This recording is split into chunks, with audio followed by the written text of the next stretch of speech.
Hello बच्चों, स्वागत है आपका हमारे परिवार पाठशाला एकेडमी में। कैसे हैं आप सभी लोग?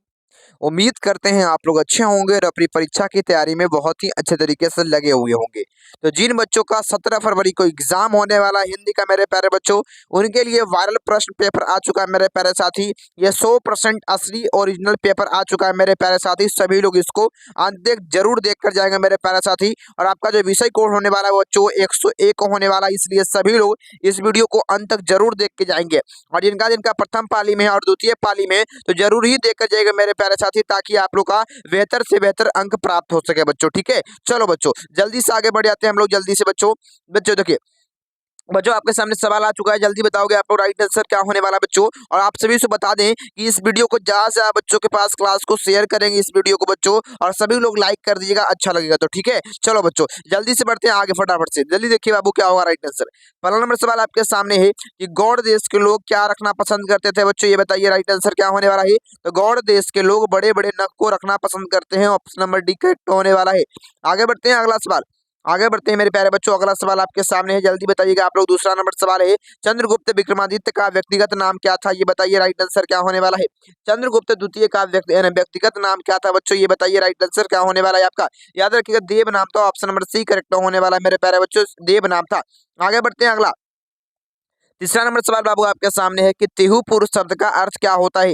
तिहु पुरुष शब्द का अर्थ क्या होता है मेरे प्यारे बच्चों, जल्दी बताओगे आप लोग राइट आंसर क्या होने वाला है। तीनों लोक होता है, ऑप्शन नंबर आपका सी करेक्ट होने वाला है। तीनों लोक होता है, सी नंबर ऑप्शन करेक्ट हो जाएगा आपका। आगे बढ़ते हैं अगला सवाल। आगे बढ़ते हैं मेरे प्यारे बच्चों, अगला सवाल है, ढहते विश्वास शीर्षक कहानी में तूफान में किसका घर डूब गया था बच्चों, ये बताइए राइट आंसर क्या होने वाला है। ढहते विश्वास शीर्षक कहानी में तूफान में किसका घर डूब गया था बच्चों, याद रखोगे मेरे प्यारे बच्चों, ऑप्शन नंबर डी करेक्ट होने वाला। लक्ष्मी का घर डूब गया था, ऑप्शन नंबर डी करेक्ट होने वाला है। अगला सवाल बाबू जल्दी बताइए आप लोग। पांचवा नंबर सवाल आपके सामने है, जल्दी बताइएगा राइट आंसर क्या होगा। मां शीर्षक कहानी में किसने अपने बड़े पुत्र को घर आने के लिए पत्र लिखवाया बच्चों, ये बताइए राइट आंसर क्या होने वाला है मेरे प्यारे बच्चों, जल्दी बताइएगा राइट आंसर क्या होने वाला है इसका। तो याद रखिएगा ऑप्शन नंबर आपका ए करेक्ट होने वाला है मेरे प्यारे बच्चों, माँ जी के द्वारा पत्र लिखवाया गया था। ऑप्शन नंबर आपका ए करेक्ट होने वाला। 5 नंबर सवाल का ए नंबर ऑप्शन करेक्ट होने वाला है। आगे बढ़ते हैं मेरे प्यारे बच्चों, अगला सवाल आपके सामने है, जल्दी बताइएगा इसका उत्तर क्या होने वाला है। देखिए बच्चों, अगला सवाल छठा नंबर सवाल आपके सामने है, श्रम विभाजन और जाति प्रथा क्या है बच्चों, ये बताइएगा राइट आंसर क्या होगा आपका। श्रम विभाजन और जाति प्रथा क्या है, तो याद रखेंगे निबंध है, ऑप्शन नंबर आपका सी करेक्ट होने वाला बच्चों, याद रखिएगा आप लोग। आगे बढ़ते हैं अगला सवाल बाबू आपके सामने है, 7 नंबर सवाल है, नालंदा विश्वविद्यालय कहाँ पर स्थित है, ये बताइए राइट आंसर क्या होने वाला है। तो नालंदा जो विश्वविद्यालय है बच्चों वो बिहार में स्थित है, ऑप्शन नंबर आपका ए करेक्ट होने वाला है मेरे प्यारे बच्चों, याद रखिएगा ए नंबर ऑप्शन करेक्ट होने वाला है। आगे बढ़ते हैं बच्चों अगले सवाल में, सभी लोग बताइएगा। 8 नंबर सवाल है, अशोक के फूल किसकी रचना है, ये बताइए राइट आंसर क्या होने वाला है। 8 नंबर सवाल का उत्तर क्या होगा आपका, याद रखेंगे हजारी प्रसाद द्विवेदी की रचना है, ऑप्शन नंबर आपका सी करेक्ट होने वाला है। हजारी प्रसाद द्विवेदी की रचना है अशोक के फूल, याद रखिएगा आप लोग। आगे बढ़ते हैं अगला सवाल बाबू आपके सामने 9 नंबर सवाल है, भारत माता कविता में भारत का कैसा चित्र प्रस्तुत किया गया है, ये बताइए राइट आंसर क्या होगा आपका। तो याद रखेंगे भारत माता कविता में भारत का कैसा चित्र प्रस्तुत किया गया है, तो यथा तथ्य ऑप्शन नंबर आपका सी करेक्ट होने वाला है मेरे प्यारे बच्चों, सी नंबर ऑप्शन करेक्ट होने वाला है, याद रखिएगा आप लोग। आगे बढ़ते हैं अगला सवाल बाबू आपके सामने है, सभी लोग। 10वां नंबर सवाल है, जब हम नींद में होते हैं तब है ना, तब किसका जीवन चक्र पूरा हो जाता है बच्चों, ये बताइएगा राइट आंसर क्या होने वाला है। तो जब हम लोग नींद में होते हैं तो किसका जीवन चक्र पूरा हो जाता है, मक्खी में, ऑप्शन नंबर आपका सी करेक्ट होने वाला, याद रखिएगा बच्चों, सी नंबर ऑप्शन करेक्ट होने वाला है बच्चों। सभी लोग अंत तक जरूर देख के जाएंगे बच्चों। और जिन बच्चों को इसका पूरा पीडीएफ चाहिए वो अभी आप लोग है ना ये व्हाट्सएप पर मैसेज कर सकते हैं 81 025 82 57 पर, गुरुजी हमको ये पीडीएफ चाहिए, हमको ग्रुप में जोड़ दीजिए, तो आपको जोड़ दिया जाएगा मेरे प्यारे बच्चों। और कॉल नहीं करिएगा, व्हाट्सएप पर मैसेज कर सकते हैं आप लोग, ठीक है। चलो बच्चों आगे बढ़ते हैं, अगला सवाल जल्दी बताइएगा राइट आंसर क्या होने वाला है। निम्नलिखित में से किसका उच्चारण कंठ से होता है बच्चों, ये बताइए राइट आंसर क्या होने वाला है। तो किसका उच्चारण कंठ से होता है, याद रखिएगा ऑप्शन नंबर आपका डी करेक्ट होने वाला है। ख का उच्चारण कंठ से होता है, ऑप्शन नंबर डी करेक्ट होने वाला है। आगे बढ़ते हैं मेरे प्यारे बच्चों, अगला सवाल आपके सामने है, अर्थ के विचार से संज्ञा के कितने प्रकार है, ये बताइए राइट आंसर क्या होने वाला है। तो अर्थ के विचार से संज्ञा के कितने प्रकार है, 5 प्रकार है बच्चों, बी नंबर ऑप्शन करेक्ट होने वाला है। 5 प्रकार का होता है संज्ञा बच्चों, याद रखिए आप लोग। आगे बढ़ते हैं अगला सवाल भी। अगला सवाल बाबू आपके सामने है कि स्वागत शब्द में कौन सा निहित उपसर्ग है, ये बताइए राइट आंसर क्या होने वाला है। स्वागत शब्द में कौन सा निहित उपसर्ग है, ये बताइए राइट आंसर क्या होने वाला है मेरे प्यारे बच्चों, याद रखिएगा सी नंबर ऑप्शन करेक्ट होने वाला है। सु उपसर्ग है, याद रखिएगा आप लोग, सु उपसर्ग है, आप लोग इसको याद रखिएगा बच्चों। आगे बढ़ते हैं अगला सवाल में, सभी लोग बताइएगा इसका उत्तर क्या होने वाला है। 14 नंबर सवाल है आपके सामने कि सप्त ऋषि का संधि विच्छेद क्या हो जाएगा। 14 नंबर सवाल है सप्त ऋषि का संधि विच्छेद क्या होगा? तो याद रखेंगे सप्त जोड़ ऋषि, ऑप्शन नंबर आपका बी करेक्ट होने वाला है। सप्त जोड़ ऋषि बी नंबर ऑप्शन करेक्ट होने वाला है बच्चों, याद रखिएगा आप लोग। आगे बढ़ते हैं, अगला सवाल 15 नंबर है प्रिय बोलने वाली स्त्री को क्या कहा जाता है? प्रिय बोलने वाली स्त्री को क्या कहा जाता है बच्चों, ये बताइएगा। राइट आंसर क्या होने वाला है आपका? याद रखेंगे प्रियवदा कहा जाता है, बी नंबर ऑप्शन प्रियवदा कहा जाता है बच्चों, बी नंबर ऑप्शन करेक्ट होने वाला है, प्रियवदा कहा जाता है। आगे बढ़ते हैं, अगला सवाल बाबू आपका 16 नंबर सवाल आपके सामने है नगर कहानी किस लेखक के द्वारा रचित है? जल्दी बताइए बाबू, राइट आंसर क्या होने वाला है? जो नगर कहानी है वह किस लेखक के द्वारा रचित है? याद रखेंगे सुजाता के द्वारा, सी नंबर ऑप्शन करेक्ट होने वाला है, सुजाता के द्वारा रचित पाठ है, याद रखिएगा आप लोग। अगला सवाल बाबू आपके सामने है 17 नंबर सवाल है लेखक के अनुसार मनुष्य के नाखून किसके जीवंत प्रतीक है? ये बताइए आप लोग क्या होगा राइट आंसर? याद रखेंगे लेखक के अनुसार पार्श्विक वृत्ति का, ऑप्शन नंबर आपका सी करेक्ट होने वाला, पार्श्विक वृत्ति का उदाहरण है, सी नंबर ऑप्शन करेक्ट होने वाला बच्चों, याद रखिएगा आप लोग। आगे बढ़ते हैं, अगला सवाल बाबू आपके सामने 18 नंबर है हजारी प्रसाद द्विवेदी का जन्म कब हुआ था बच्चों, ये बताइए। राइट आंसर क्या होने वाला है? तो हजारी प्रसाद द्विवेदी का जो जन्म है बच्चों वो कब हुआ था? 1907 में हुआ मेरे प्यारे बच्चों, याद रखिएगा। ऑप्शन नंबर आपका ए करेक्ट होने वाला है, 1907 में हुआ था बच्चों, याद रखिएगा आप लोग। अगला सवाल आपके सामने 19 नंबर सवाल आपके सामने है ना संगम शब्द का संधि विच्छेद क्या होता है बच्चों, ये बताइए। राइट आंसर क्या होने वाला है? तो संगम का संधि विच्छेद क्या होता है? सम जोड़ गम होता है बच्चों, सी नंबर ऑप्शन करेक्ट होने वाला है, सम जोड़ गम होता है, याद रखिएगा आप लोग, सम जोड़ गम होता है बच्चों। आगे बढ़ते हैं, अगला सवाल आपके सामने है लक्ष्मी के बड़े पुत्र का क्या नाम था बच्चों, ये बताइए। राइट आंसर क्या होगा? लक्ष्मी के बड़े पुत्र का क्या नाम था बच्चों, ये बताइएगा। राइट आंसर क्या होने वाला है मेरे प्यारे बच्चों? तो याद रखेंगे बच्चों ऑप्शन नंबर आपका ए करेक्ट होने वाला, अच्युत नाम था, ए नंबर ऑप्शन करेक्ट होने वाला। लक्ष्मी के बड़े पुत्र का नाम अच्युत नाम था बच्चों, याद रखिएगा आप लोग। आगे बढ़ते हैं, अगला सवाल बाबू 21 नंबर सवाल आपके सामने, एक वृक्ष की हत्या कविता में कवि का है ना कवि शहर को किससे बचाने की बात करते हैं? तो एक वृक्ष की हत्या में जो कवि है ना वो शहर को किससे बचाने की बात करते हैं? याद रखिएगा नादिरों से, ऑप्शन नंबर आपका सी करेक्ट होने वाला है मेरे प्यारे बच्चों, नादिरों से बचाने की बात करते हैं, याद रखिएगा आप लोग। अगला है 22 नंबर सवाल है कि कवि ने माली और मालिन किसे कहा बच्चों, ये बताइए। राइट आंसर क्या होने वाला है? तो कवि के द्वारा माली और मालिन किसे कहा गया है? तो याद रखिए कृष्ण भगवान को और राधा, है ना। ऑप्शन नंबर आपका बी बिल्कुल करेक्ट होने वाला बच्चों, याद रखिएगा बी नंबर ऑप्शन करेक्ट होने वाला है। आगे बढ़ते हैं मेरे प्यारे बच्चों, अगला सवाल आपके सामने सभी लोग बताएंगे आप लोग, ये ना सभ्य समाज की आवश्यकता क्या बच्चों, ये बताइए। राइट आंसर क्या होने वाला है? सभ्य समाज की आवश्यकता क्या है? तो याद रखिएगा मेरे प्यारे बच्चों सब समाज की आवश्यकता है श्रम विभाजन, ऑप्शन नंबर आपका बी करेक्ट होने वाला है, श्रम विभाजन है बच्चों, बी नंबर ऑप्शन करेक्ट होने वाला है, याद रखिएगा आप लोग। अगला है आपके सामने 24 नंबर सवाल है निम्नलिखित रचनाओं में से कौन सी रचना डॉक्टर भीमराव अंबेडकर की है बच्चों, ये बताइए आप लोग क्या होने वाला है? निम्नलिखित में से कौन सी रचना भीमराव अंबेडकर की है? तो याद रखिएगा मेरे प्यारे बच्चों बिल्कुल करेक्ट ऑप्शन होने वाला है, ऑप्शन नंबर आपका डी करेक्ट होने वाला है मेरे प्यारे बच्चों, इनमें से सभी ऑप्शन नंबर डी करेक्ट हो जाएगा आपका। आगे बढ़ते हैं, अगला सवाल 25 नंबर सवाल बाबू आपके सामने है सीमा रजनी आलो शेफाली आरती पांचों किसकी बहन है? ये बताइए। राइट आंसर क्या होने वाला 25 नंबर सवाल का? याद रखेंगे मेरे प्यारे बच्चों बिल्कुल करेक्ट ऑप्शन आप लोग का होने वाला है, याद रखेंगे खोखा की, ऑप्शन नंबर आपका बी करेक्ट हो जाएगा आपका, बी नंबर ऑप्शन करेक्ट होने वाला खोखा की, याद रखिएगा आप लोग। आगे बढ़ते हैं 26 नंबर सवाल है कि भारत से हम क्या सीखें, इसमें है ना ये क्या है बच्चों, ये बताइए। राइट आंसर क्या होने वाला है? तो भारत से हम क्या सीखें, ये जो है बच्चों वो क्या है? याद रखिएगा भाषण है बच्चों, ऑप्शन नंबर आपका सी करेक्ट होने वाला है मेरे प्यारे साथी। सभी लोग इस वीडियो को ज्यादा से ज्यादा बच्चों के पास शेयर करेंगे मेरे प्यारे भाई, छोटे से चैनल को सपोर्ट करिएगा सभी लोग, ठीक है। चलिए आगे बढ़ते हैं, अगले सवाल में सभी लोग बताइएगा इसका उत्तर क्या होने वाला है बच्चों। अगला सवाल है आपके सामने महाभारत क्या है बच्चों, ये बताइए। राइट आंसर क्या होने वाला है आपका? महाभारत क्या है बच्चों, ये बताइए आप लोग क्या होने वाला है? तो शास्त्र है बच्चों, सी नंबर ऑप्शन करेक्ट होने वाला, शास्त्र है, याद रखिएगा आप लोग। महाभारत क्या है बच्चों? शास्त्र है, याद रखिएगा आप लोग। अगला है मिहिर भोज की ग्वालियर प्रशस्ति किस भाषा में लिखी गई है बच्चों, ये बताइएगा। राइट आंसर क्या होने वाला है? तो मिहिर भोज की जो ग्वालियर प्रशस्ति है बच्चों वो संस्कृत भाषा में लिखा गया है, सी नंबर ऑप्शन करेक्ट होने वाला है, संस्कृत भाषा में लिखा गया है, सी नंबर ऑप्शन करेक्ट होने वाला है। आगे बढ़ते हैं, अगला सवाल 29 नंबर है बहादुर कौन था बच्चों, ये बताइए। राइट आंसर क्या होने वाला है आपका? बहादुर कौन था बच्चों, ये बताइए। राइट आंसर क्या होगा आपका? नौकर था बच्चों, सी नंबर ऑप्शन करेक्ट होने वाला है। बहादुर जो है बच्चों वो नौकर था, याद रखिएगा आप लोग। आगे बढ़ते हैं, अगला सवाल बाबू आपके सामने 30 नंबर सवाल है निराला की साहित्य साधना किसकी कृति है, ये बताइए। राइट आंसर क्या होगा आपका? निराला की साहित्य साधना किसकी कृति है? याद रखेंगे रामविलास शर्मा की, ऑप्शन नंबर आपका सी करेक्ट होने वाला है, रामविलास शर्मा की कृति है, याद रखिएगा आप लोग, ठीक है। चलो बच्चों आगे बढ़ते हैं, अगला सवाल 31 नंबर है बिरजू महाराज का संबंध किस घराने से था बच्चों, ये बताइएगा। राइट आंसर क्या होने वाला है? बिरजू महाराज का संबंध किस घराने से था? आप लोग 31 नंबर सवाल का जवाब कमेंट बॉक्स में लिख दीजिएगा बच्चों, आप लोग 31 नंबर सवाल का उत्तर कमेंट बॉक्स में लिखेंगे बच्चों, ठीक है। चलिए आगे बढ़ते हैं, अगले सवाल में बच्चों इसका जवाब बताएंगे आप लोग। कुमार गंधर्व क्या है? कुमार गंधर्व क्या है बच्चों? याद रखिएगा आप लोग बी नंबर ऑप्शन करेक्ट होने वाला है, शास्त्रीय गायक, बी नंबर ऑप्शन करेक्ट होगा, शास्त्रीय गायक। आगे बढ़ते हैं बच्चों, अगला सवाल आपके सामने है, बताइएगा आप लोग।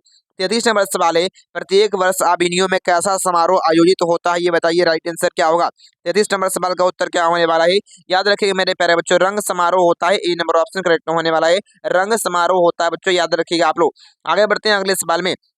34 नंबर सवाल है, महात्मा गांधी जी शिक्षा का उद्देश्य क्या मानते थे, ये बताइए आप लोग क्या होगा राइट आंसर। तो गांधी जी है जो शिक्षा का उद्देश्य क्या मानते थे, याद रखिएगा, चरित्र निर्माण को। ऑप्शन नंबर आपका सी करेक्ट होने वाला, चरित्र निर्माण को। ठीक है, चलो आगे बढ़ते हैं बच्चों, अगले सवाल में बढ़ते हैं। सभी लोग बताइएगा इसका उत्तर क्या होने वाला है। 35 नंबर है, घनानंद ने किस मार्ग को अत्यंत सीधा और सरल कहा है? तो घनानंद के द्वारा सबसे सीधा और सरल मार्ग क्या है मेरे प्यारे भाई? आप लोग याद रखिएगा, ऑप्शन नंबर आपका बी करेक्ट होने वाला, याद रखेंगे, प्रेम घन है, सॉरी प्रेम है बच्चों। ऑप्शन नंबर आपका बी करेक्ट होने वाला बच्चों, याद रखिएगा, प्रेम जो है वो सीधा और सरल मार्ग है बच्चों, याद रखिएगा आप लोग। अगला सवाल आपके सामने है 36 नंबर, कि मंगू किस भाषा की कहानी है, ये बताइए। राइट आंसर क्या होने वाला है आपका? मंगू किस भाषा की कहानी है? कन्नड़ भाषा की। डी नंबर ऑप्शन करेक्ट होने वाला है बच्चों, याद रखिएगा आप लोग। अगला बताइए आप लोग, 37 नंबर सवाल है, रसखान को किसने दीक्षा दी, बताइए बाबू आप लोग। राइट आंसर क्या होने वाला है आपका? देखिए, रसखान को किसने दीक्षा दी थी? आप कहेंगे गोस्वामी विट्ठल नाथ ने। ऑप्शन नंबर आपका सी करेक्ट होने वाला है मेरे प्यारे बच्चों, गोस्वामी विट्ठल नाथ के द्वारा। सी नंबर ऑप्शन करेक्ट होने वाला, याद रखिएगा आप लोग। आगे बढ़ते हैं मेरे प्यारे बच्चों, अगला आपके सामने है 38 नंबर सवाल बाबू आपके सामने है, गणानंद किस भाषा के कवि हैं बच्चों, ये बताइएगा। राइट आंसर क्या होने वाला है आपका? गणानंद किस भाषा के कवि हैं बच्चों, ये बताइएगा। राइट आंसर क्या होने वाला है? आप लोग याद रखिएगा, ब्रज भाषा के कवि हैं। ऑप्शन नंबर आपका बी करेक्ट होने वाला है, ब्रज भाषा के कवि हैं गणानंद, याद रखिएगा आप लोग। आगे बढ़ते हैं, अगला सवाल जल्दी बताइएगा आप लोग क्या होने वाला है राइट आंसर, है ना। अगला सवाल है कि तुलनात्मक व्याकरण किसकी रचना है, ये बताइए। राइट आंसर क्या होने वाला है आपका? याद रखिए मेरे प्यारे बच्चे, बिल्कुल करेक्ट ऑप्शन आपका होने वाला है, सी नंबर ऑप्शन करेक्ट होने वाला है, कॉल्डवेल के द्वारा लिखा गया है। तुलनात्मक व्याकरण किसके द्वारा लिखा गया है? तो कॉल्डवेल के द्वारा लिखा गया है। आगे बढ़ते हैं, अगला सवाल, अगला है 40 नंबर सवाल है, जो स्वदेशी शीर्षक पाठ के रचनाकार कौन है? स्वदेशी शीर्षक पाठ के रचनाकार कौन है, ये बताइएगा। राइट आंसर क्या होने वाला है मेरे प्यारे बच्चों, याद रखिएगा आप लोग, बिल्कुल आपका करेक्ट ऑप्शन होने वाला है, डी नंबर ऑप्शन करेक्ट होगा मेरे प्यारे बच्चों, याद रखेंगे, प्रेम घन। ठीक है, प्रेम घन बिल्कुल करेक्ट होने वाला है। आगे बढ़ते हैं, अगला सवाल बाबू आपके सामने है कि मगम्मा को किससे विवाद था बच्चों, ये बताइए। राइट आंसर क्या होने वाला है? मगम्मा को किससे विवाद था बच्चों, ये बताइएगा। 41 नंबर सवाल का उत्तर क्या होने वाला है आपका? याद रखेंगे, बहू से। ऑप्शन नंबर आपका बी करेक्ट होने वाला, बहू से। आगे बढ़ते हैं, अगला सवाल, आगे बढ़ते हैं बच्चों, अगला सवाल बताइए आप लोग क्या होने वाला है। देखिए, अगला है 42 नंबर सवाल है, हिरोशिमा शीर्षक कविता में वर्णित सूर्य कहाँ निकला था, बताइए आप लोग। राइट आंसर क्या होगा आपका? तो हिरोशिमा कविता में नगर के चौक पर निकला था बच्चों। ऑप्शन नंबर आपका सी बी करेक्ट होने वाला है, सूर्य जो है वो नगर के चौक पर निकला था बच्चों, याद रखिएगा आप लोग। अगला है आपके सामने 43 नंबर है, अवयवी भाव समास का उदाहरण है। अवयवी भाव समास का उदाहरण है बच्चों, ये बताइएगा आप लोग क्या होगा राइट आंसर आपका? तो भर पेट होगा बच्चों, बी नंबर ऑप्शन करेक्ट होने वाला, भर पेट, याद रखिएगा, बी नंबर ऑप्शन। आगे बढ़ते हैं, अगले सवाल में सभी लोग बताइएगा इसका उत्तर क्या होने वाला है। बेईमान में कौन सा उपसर्ग है बच्चों, ये बताइएगा आप लोग क्या होगा। बेईमान में कौन सा उपसर्ग है, जल्दी बताइए बाबू। राइट आंसर क्या होने वाला है? तो बे उपसर्ग है, सी नंबर ऑप्शन करेक्ट होने वाला बाबू, बे उपसर्ग है, याद रखिएगा आप लोग, वे उपसर्ग है, याद रखिएगा मेरे प्यारे बच्चों। अगला सवाल बताइए आप लोग, 45 नंबर है ना, इनमें से शुद्ध वाक्य में, है ना, वाक्य को पहचाने, बताइए बाबू क्या होगा। निम्नलिखित में से कौन शुद्ध वाक्य है बच्चों, ये बोलिएगा आप लोग। राइट आंसर क्या होने वाला है? निम्नलिखित में से कौन शुद्ध वाक्य, याद रखेंगे, मेरे को घर जाना है। ऑप्शन नंबर आपका एक करेक्ट होने वाला, ये शुद्ध वाक्य बच्चों। ठीक है, चलो आगे बढ़ते हैं, अगला, अगला 46 नंबर, लालच का पर्यायवाची शब्द है बच्चों, बताइए आप लोग क्या होने वाला है। तो लालच का पर्यायवाची क्या होता है? लालसा होता है, बी नंबर ऑप्शन करेक्ट होने वाला, याद रखिएगा आप लोग। अगला है 47 नंबर सवाल, माता पिता किस समास का उदाहरण है? माता पिता किस समास का उदाहरण है बच्चों, याद रखेंगे, द्वंद्व समास, ए नंबर ऑप्शन करेक्ट होने वाला है, द्वंद्व समास। आगे बढ़ते हैं, अगला, डॉक्टर अंबेडकर ने किस पत्रिका का संपादन किया था बच्चों, ये बताइए। 48 नंबर सवाल क्या होगा आपका? डॉक्टर भीमराव अंबेडकर के द्वारा बहिष्कृत भारत। ऑप्शन नंबर आपका सी करेक्ट होने वाला, बहिष्कृत भारत, सी नंबर ऑप्शन। आगे बढ़ते हैं, अगला, अगला बताइए बाबू, राइट आंसर क्या होने वाला है? अगला है आपके सामने, सभी लोग बताइएगा आप लोग, मंगू को लोग कहाँ भर्ती करने की सलाह देते थे, ये बताइए आप लोग क्या होने वाला है? याद रखिएगा, ऑप्शन नंबर आपका डी करेक्ट होने वाला है, अस्पताल में। ऑप्शन नंबर डी करेक्ट होने वाला, याद रखिएगा आप लोग। आगे बढ़ते हैं, अगला सवाल बाबू आपके सामने 50 नंबर सवाल है, हीराकुंड बांध किस नदी पर स्थित है, ये बताइए। राइट आंसर क्या होगा आपका? याद रखिएगा, महानदी पर स्थित है, ए नंबर ऑप्शन करेक्ट होने वाला है मेरे प्यारे बच्चों, ए नंबर ऑप्शन करेक्ट होने वाला, याद रखिएगा आप लोग। आगे बढ़ते हैं बच्चों, अगला सवाल आपके सामने बताइएगा, 51 नंबर है, निम्नलिखित में से भाववाचक संज्ञा कौन सी है? भाववाचक संज्ञा कौन सी है मेरे प्यारे बच्चों? आप लोग याद रखिएगा, शत्रुता जो है बच्चों वो भाववाचक संज्ञा है। ऑप्शन नंबर आपका ए करेक्ट होने वाला है। ठीक है, चलो बच्चों आगे बढ़ते हैं। अगला सवाल आपके सामने है, जल्दी बताइएगा आप लोग क्या होने वाला है। 52 नंबर है, अनवय का संधि विच्छेद क्या होता है? अनवय का संधि विच्छेद क्या होता है बच्चों? याद रखिएगा, अनु जोड़ आय होता है बच्चों। ऑप्शन नंबर आपका ए करेक्ट होने वाला है, अनु जोड़ आय होता है, याद रखिएगा आप लोग। आगे बढ़ते हैं, अगला सवाल। अगला है 53 नंबर सवाल है कि अगेय के पिता का क्या नाम था बच्चों? ये बताइए आप लोग, राइट आंसर क्या होगा? अगेय के पिता का क्या नाम था बच्चों? याद रखिएगा, ए नंबर ऑप्शन करेक्ट होने वाला है, doctor Hiranand Shastri. Option number एक करेक्ट होगा आपका, याद रखिएगा आप लोग। आगे बढ़ते हैं, अगला सवाल। माथा ठनकना मुहावरे का अर्थ क्या होता है? 54 नंबर सवाल आपके सामने है, माथा ठनकना मुहावरे का अर्थ क्या होता है? याद रखिएगा, अनिष्टा है ना, अनिष्ट की आशंका होना बच्चों। ऑप्शन नंबर आपका सी करेक्ट होने वाला है, अनिष्ट की आशंका होना। ठीक है, चलो आगे बढ़ते हैं अगले सवाल में। आगे बढ़ते हैं मेरे प्यारे बच्चों, अगला सवाल आपके सामने 55 नंबर है, गांधी वकालत की पढ़ाई के लिए कहाँ गए थे? गांधी जी वकालत की पढ़ाई के लिए कहाँ गए थे? तो याद रखिएगा आप लोग, ऑप्शन सी करेक्ट होने वाला, लंदन गए थे। लंदन गए थे बच्चों। इसका जवाब बताइए बाबू, राइट आंसर क्या होने वाला? 56 नंबर सवाल आपके सामने है, मंगू के अलावा उसकी माँ की कुल कितनी संतानें थी? बताइए राइट आंसर क्या होने वाला है मेरे प्यारे बच्चों? याद रखिएगा, बी नंबर ऑप्शन करेक्ट होने वाला है, 3 संतानें थी बच्चों। याद रखिएगा, ऑप्शन नंबर बी करेक्ट होने वाला है। आगे बढ़ते हैं, अगला सवाल बाबू आपके सामने है, नदी के द्वीप किस कवि की रचना है? नदी के द्वीप किस कवि की रचना है बच्चों? ये बताइएगा, राइट आंसर क्या होने वाला है आपका? डी नंबर ऑप्शन करेक्ट होने वाला है। याद रखेंगे, अगेय जी की रचना है, याद रखिए आप लोग, अगेय जी की रचना है बच्चों, याद रखिएगा आप लोग। अगला बताइए, दिनकर को किस कृति के लिए ज्ञानपीठ पुरस्कार मिला था बच्चों? याद रखिए आप लोग, तो दिनकर जी को उर्वशी के लिए बच्चों, याद रखिएगा आप लोग। ऑप्शन नंबर क्या होने वाला है आपका? याद रखिएगा, सी नंबर ऑप्शन करेक्ट होने वाला है, उर्वशी के लिए मिला था, याद रखिएगा आप लोग। अगला सवाल बताइए, नौबत खाने में इबादत साहित्य की कौन सी विधा है? नौबत खाने में इबादत साहित्य में है ना, साहित्य की कौन सी विधा है? याद रखिएगा, बिल्कुल करेक्ट ऑप्शन आपका होने वाला है, सी नंबर ऑप्शन करेक्ट होने वाला है, व्यक्ति चित्र है बच्चों। ऑप्शन नंबर सी करेक्ट होने वाला है। आगे बढ़ते हैं, अगला सवाल है, दशानन में कौन सा समास है बच्चों? ये बताइएगा, राइट आंसर क्या होने वाला है? 60 नंबर का, तो दशानन में कौन सा समास है? याद रखिएगा, बहुब्रीहि समास। ऑप्शन नंबर आपका ए करेक्ट होने वाला है, बहुब्रीहि समास, याद रखिएगा आप लोग। आगे बढ़ते हैं बच्चों, अगला सवाल आपके सामने है, ज्ञानोदय में कौन सी संधि है? ये बताइए, राइट आंसर क्या होगा 61 नंबर सवाल का? तो ज्ञानोदय में कौन सी संधि है बच्चों? कहेंगे स्वर संधि है, सी नंबर ऑप्शन करेक्ट होने वाला है, स्वर संधि है। आप लोग इसको याद रखिएगा मेरे प्यारे बच्चों। आगे बढ़ते हैं, अगला सवाल। आगे बढ़ते हैं कि गजानंद किस समास का उदाहरण है? ये बताइए आप लोग, क्या होगा? गजानंद जो है किस समास का उदाहरण है बच्चों? ये बताइएगा, राइट आंसर क्या होने वाला है आपका? बहुब्रीहि समास। ऑप्शन नंबर आपका ए करेक्ट होने वाला है, बहुब्रीहि समास, याद रखिए आप लोग, बहुब्रीहि समास। रंगप्पा मगम्मा से कहना कहाँ मिलता था बच्चों? ये बताइएगा आप लोग, क्या होगा? रंगप्पा मगम्मा से कहाँ मिलता था? तो कुआं के पास मिलता था बच्चों। ऑप्शन नंबर आपका ए करेक्ट होने वाला है, कुआं के पास मिलता था। आगे बढ़ते हैं, अगला सवाल। अगला है बाबू आपके सामने, कुंवर नारायण की प्रसिद्ध कृति कौन सी है? बताइए आप लोग, क्या होगा? कुंवर नारायण की प्रसिद्ध कृति कौन सी है? ये बताइएगा, राइट आंसर क्या होने वाला है आपका? याद रखिएगा, आत्मजीय। ऑप्शन नंबर आपका ए करेक्ट होने वाला है मेरे प्यारे बच्चों, याद रखिएगा आप लोग। आगे बढ़ते हैं, अगला सवाल। अगला सवाल बाबू आपके सामने है, जल्दी बताइएगा आप लोग, क्या होगा? रुचि शब्द का विशेषण क्या होता है? रुचि का विशेषण क्या होता है बच्चों? ये बताइए आप लोग, राइट आंसर क्या होने वाला है आपका? रुचिकर होता है। ऑप्शन नंबर आपका ए करेक्ट होने वाला, याद रखिएगा, ए नंबर ऑप्शन करेक्ट होगा आपका। आगे बढ़ते हैं, 66 नंबर सवाल है, उर्वशी किसकी कृति है ना, किस कवि की कृति है उर्वशी? याद रखिएगा बाबू, राइट आंसर क्या होगा आपका? दिनकर जी की कृति है, बी नंबर ऑप्शन करेक्ट होने वाला है। इन्हीं पर इनको साहित्य अकादमी पुरस्कार मिला था, ये भी आप लोग इसको याद रखिएगा मेरे प्यारे बच्चों। अगला सवाल बताइए, राइट आंसर क्या होने वाला है मेरे प्यारे बच्चों? अगला है कि अनाम दास का पोथा उपन्यास किस लेखक की कृति है? ये बताइए आप लोग, क्या होगा? तो अनाम दास का पोथा किस लेखक की कृति है? याद रखिएगा, हजारी प्रसाद द्विवेदी। ऑप्शन नंबर आपका ए करेक्ट होने वाला है, हजारी प्रसाद द्विवेदी, याद रखिएगा आप लोग। आगे बढ़ते हैं बच्चों, अगला सवाल आपके सामने, बताइए इसका उत्तर क्या होने वाला है? तथा मछली कहानी में किस वर्ग का चित्रण किया गया है? मछली कहानी में किस वर्ग का चित्रण किया गया है? याद रखिए आप लोग, निम्न मध्यम वर्गीय। ऑप्शन नंबर आपका क्या होने वाला बच्चों?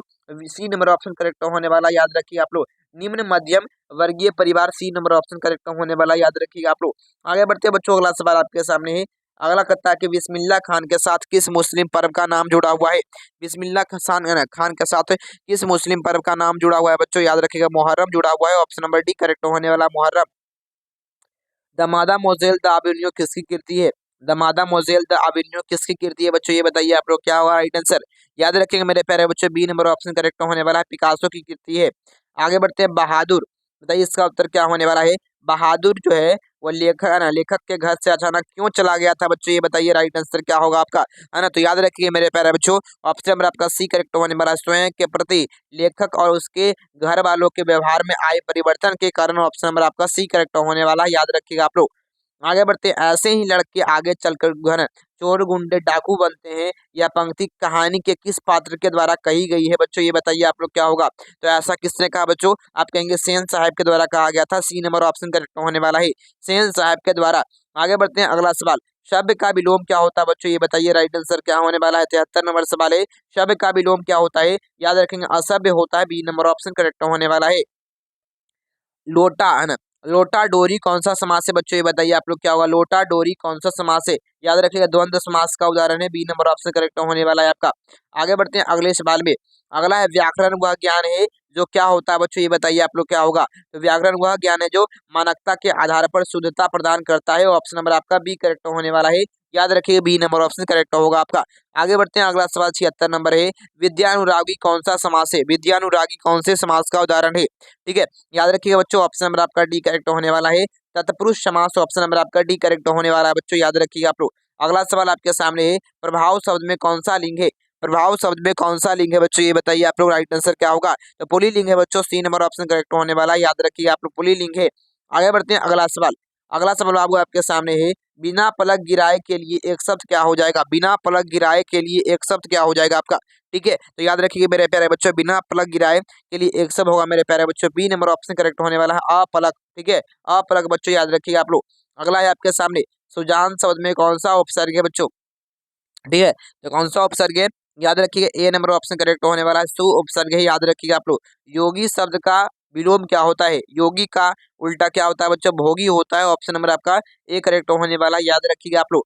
आगे बढ़ते हैं, अगला सवाल बताइए आप लोग क्या होगा, छत्रज्ञ कौन सा व्यंजन है, छत्रज्ञ कौन सा व्यंजन है, याद रखिएगा आप लोग। संयुक्त व्यंजन है, ऑप्शन नंबर आपका सी करेक्ट होने वाला है, संयुक्त व्यंजन है, याद रखिएगा आप लोग। वर्णों के उच्चारण समूह को क्या कहते हैं, वर्णों के उच्चारण समूह को क्या कहा जाता है, याद रखिएगा आप लोग। तो वर्णमाला कहते हैं, ए नंबर ऑप्शन करेक्ट होने वाला है, याद रखिएगा आप लोग। निम्नलिखित विराम चिन्हों में से विस्मयादि बोधक चिन्ह कौन है, बताइए आप लोग क्या होगा। तो विस्मयादि बोधक चिन्ह कौन है मेरे प्यारे बच्चों, आप लोग याद रखेंगे, ऑप्शन नंबर आपका ए करेक्ट होने वाला है, याद रखिए आप लोग। आगे बढ़ते हैं, अगला सवाल है कि प्योधर, प्योधर शब्द का संधि विच्छेद क्या होता है, प्योधर शब्द का संधि विच्छेद क्या होता है मेरे प्यारे बच्चों। 84 नंबर सवाल आपके सामने है, जल्दी बताइएगा आप लोग क्या होने वाला है। राइट आंसर बाबू, ठीक है। देखिए 84 नंबर सवाल आपके सामने मेरे प्यारे बच्चों, जल्दी बोलिएगा राइट आंसर क्या होने वाला है। याद रखिएगा प्योधर का जो होता है बच्चों, ये क्या होता है, आप लोग याद रखिए मेरे प्यारे बच्चों, बिल्कुल करेक्ट ऑप्शन होने वाला है, पय जोड़ धर होता है, ऑप्शन नंबर एक करेक्ट होने वाला है। आगे बढ़ते हैं मेरे प्यारे बच्चों, अगला सवाल आपके सामने है, कपड़ा शब्द का पर्यायवाची क्या होता है, कपड़ा का पर्यायवाची क्या होता है मेरे प्यारे बच्चों, याद रखेंगे वस्त्र होता है, ए नंबर ऑप्शन करेक्ट होने वाला है, वस्त्र होता है बच्चों, याद रखिए आप लोग। रोगग्रस्त कौन से समास का उदाहरण है, तो रोगग्रस्त जो है बच्चों कौन से शब्द का उदाहरण है, याद रखिएगा ऑप्शन नंबर आपका सी करेक्ट होने वाला है, तत्पुरुष है ना समास का उदाहरण है, ऑप्शन नंबर सी करेक्ट होने वाला है आपका। आगे बढ़ते हैं कि श्याम कलम से लिखता है किस कारक का उदाहरण है, ये बताइए आप लोग क्या होगा। श्याम कलम से लिखता है किस कारक का उदाहरण है बच्चों, याद रखेंगे करण कारक का उदाहरण है, डी नंबर ऑप्शन करण कारक का उदाहरण है, याद रखिए आप लोग। आम्र शब्द क्या होता है बच्चों, बताइए आप लोग क्या होगा। आम्र जो शब्द है वो कैसा शब्द है, तो आम्र जो शब्द है वो याद रखिए आप लोग तत्सम शब्द है, ऑप्शन नंबर आपका ए करेक्ट होने वाला है, तत्सम शब्द है, याद रखिए आप लोग। आगे बढ़ते हैं, मुख्य शब्द का विशेषण क्या होता है, मुख्य शब्द का विशेषण क्या होता है बच्चों, याद रखिएगा मुखर होता है, ऑप्शन नंबर डी करेक्ट होने वाला है, मुखर होता है बच्चों, याद रखिए आप लोग। 50 हाथी किस विशेषण का उदाहरण है, ये बताइए आप लोग क्या होगा। 50 हाथी किस विशेषण का उदाहरण है, संख्यावाचक विशेषण, ए नंबर ऑप्शन करेक्ट होने वाला है, संख्यावाचक विशेषण। आगे बढ़ते हैं, अगला सवाल आपके सामने है, जिसे ईश्वर में विश्वास है उसके लिए एक शब्द क्या हो जाएगा आपका। तो जिसे ईश्वर में विश्वास होता है उसको आस्तिक कहा जाता है, बी नंबर ऑप्शन करेक्ट होने वाला है। आगे बढ़ते हैं, अगला सवाल बताइए आप लोग 92 नंबर, चिराग तले अंधेरा लोकोक्ति का अर्थ क्या होता है बच्चों। तो चिराग तले अंधेरा है ना, लोकोक्ति का अर्थ क्या होता है मेरे प्यारे बच्चों, याद रखिए आप लोग। अपनी बुराई नहीं दिखती है, ऑप्शन नंबर आपका बी करेक्ट होने वाला है, याद रखिए बी नंबर ऑप्शन करेक्ट होने वाला है। आगे बढ़ते हैं, अगला सवाल बताइए आप लोग क्या होने वाला है आपका। अगला है आपके सामने 93 नंबर सवाल है कि सत्यवान 1 वर्ष से अधिक जीवित नहीं रहेगा, इस काल का उदाहरण है आप लोग का, ठीक है। याद रखिए आप लोग भविष्य काल का उदाहरण है, बी नंबर ऑप्शन करेक्ट होने वाला है, भविष्य काल का उदाहरण है आपका। आगे बढ़ते हैं, अगला सवाल बताइए आप लोग क्या होगा। निम्नलिखित में से शुद्ध वाक्य कौन है बच्चों, ये बताइएगा आप लोग क्या होगा। तो शुद्ध वाक्य कौन है बच्चों, याद रखिएगा ऑप्शन नंबर आपका ए करेक्ट होने वाला है, किसी आदमी को भेज दो, ठीक है। चलिए बच्चों, आगे बढ़ते हैं अगला सवाल। अगला सवाल आपके सामने है, सभी लोग जल्दी से बताइएगा इसका जवाब क्या होने वाला है। कहता है कि स्वरों के उच्चारण में लगने वाले समय के आधार पर स्वरों को कितने भागों में बांटा गया है बच्चों। तो स्वरों के उच्चारण के आधार पर लगने वाले जो समय है उसके आधार पर 3 भागों में बांटा गया है बच्चों। बी नंबर ऑप्शन करेक्ट होने वाला है, याद रखिएगा बी नंबर ऑप्शन। आगे बढ़ते हैं अगला। अपना किया पाना मुहावरे का अर्थ क्या होता है। तो अपना किया पाना कर्म का फल भोगना, ऑप्शन नंबर आपका ए होगा। कर्म का फल भोगना, याद रखिएगा आप लोग। मोहन मुझसे किताब है ना लिखाता है ना, किस क्रिया का उदाहरण है ये बताइए आप लोग क्या होगा। तो मोहन मुझसे किताब लिखवाता है, इसका मतलब है प्रेरणार्थ क्रिया, ऑप्शन नंबर आपका बी करेक्ट होने वाला है। प्रेरणार्थ क्रिया, याद रखिए आप लोग। आगे बढ़ते हैं, च का उच्चारण स्थान क्या है बच्चों। च का उच्चारण स्थान क्या है, तो याद रखिएगा आप लोग सी नंबर ऑप्शन करेक्ट होने वाला है। तालु है बच्चों, ऑप्शन नंबर आपका सी करेक्ट होने वाला है। आगे बढ़ते हैं, अगला 99 नंबर है, संतोष शब्द का संधि विच्छेद क्या होता है। तो संतोष का संधि विच्छेद क्या होता है, सम जोड़ तोष होता है, ऑप्शन नंबर डी करेक्ट होने वाला है। सम जोड़ तोष होता है, याद रखिए आप लोग। 100 नंबर सवाल है, यद्यपि शब्द का संधि विच्छेद क्या होगा। यद्यपि शब्द का संधि विच्छेद क्या होगा आपका, याद रखिएगा यदि जोड़ अपी, ऑप्शन नंबर आपका सी करेक्ट होने वाला है। यद्यपि का संधि विच्छेद क्या होता है, यदि जोड़ अपी होता है बच्चों, ऑप्शन नंबर आपका सी करेक्ट होने वाला बच्चों, याद रखिएगा, ठीक है। तो जिन बच्चों को इसका पूरा पीडीएफ चाहिए आंसर के साथ मेरे प्यारे भाई, आप लोग है ना व्हाट्सएप पर मैसेज कर लेंगे 81 025 82 657 पर आप लोग मैसेज कर लीजिएगा व्हाट्सएप में। गुरु जी हमको व्हाट्सएप ग्रुप पे जुड़ना है, हमको पीडीएफ चाहिए, आप लोग बोलिएगा तो हम जोड़ देंगे बच्चों। और कॉल नहीं करिएगा, ठीक है। और आपको हम सब कुछ दे देंगे बच्चों, नोट्स पीडीएफ सब्जेक्ट जो भी वायरल ऑब्जेक्टिव प्रश्न आते रहते हैं उसमें हम लोग डाल भी देते हैं और वीडियो भी बना के डाल देते हैं बच्चों, ठीक है। चलो और जल्दी से बताओ बाबू, ठीक है। और अच्छा लगा होगा तो बच्चों क्लास को लाइक कर दीजिएगा सभी लोग, चैनल को सब्सक्राइब कर लेंगे जो नए आए होंगे। और इसी प्रकार से आप लोग का हर परीक्षा सपोर्ट मिलता रहेगा मेरे प्यारे बच्चों। और है ना इस वीडियो को शेयर जरूर कर दीजिएगा आप लोग, ठीक है। थैंक यू बच्चों, थैंक यू, ठीक है, थैंक यू।